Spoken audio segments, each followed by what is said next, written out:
this kindly, but anyone looking at your record here wouldn't it's horrific. Yeah, I think my best finish here is tied 67th or something. So what? I have no idea. All right. I have no idea. It's I've played here 6 times and missed the cut 5 times, and last year I made the cut and shot 81 on Saturday and finished tied 67th or something around there. And I've gone out there with like very low expectations today, but I knew I was playing well. And golf's a funny game. And yeah, I just had it under control today.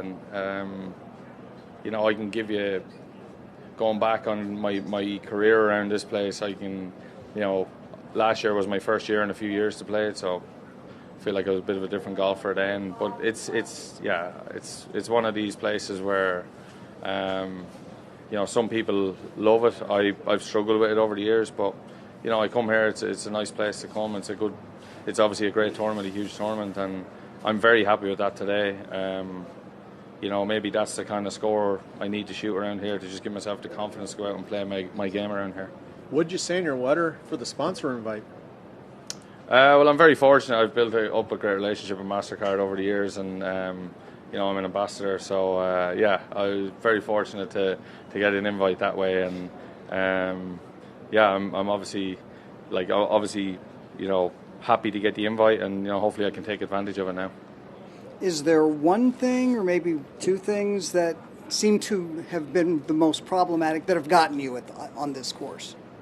I put it better today probably than I ever have around here, but it's only one day. It's like I'm not taking anything for granted going out there tomorrow. I'm still going out there, and I'll try and hit the first fairway, and I'll try and hit the first green, and I'll try and hold my first putt that I have. It's just golf is as simple and as hard as that. It's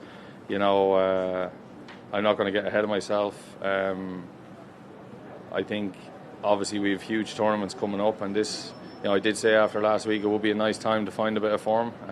With this week, the players, and obviously the Masters only around the corner. So we'll just see what happens over the next few days.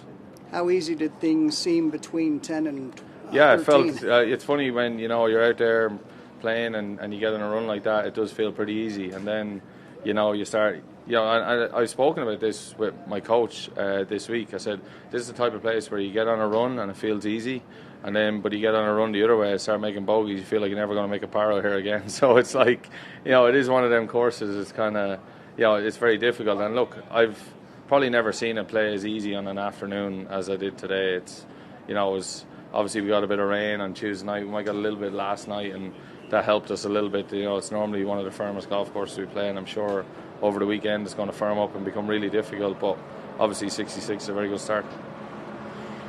When did you start to appreciate Florida golf?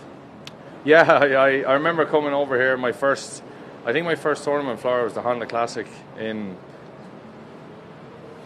maybe 2014, around then, and remember I hated the grass. I really struggled, and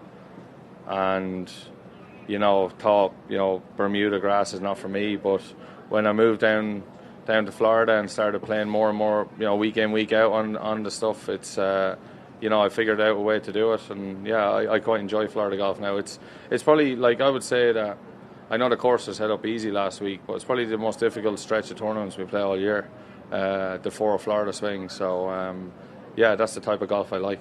What year did you move to Florida? It's kind of full time only a couple of years ago, but we've been coming there for since 2015ish. Perfect. Thanks, guys.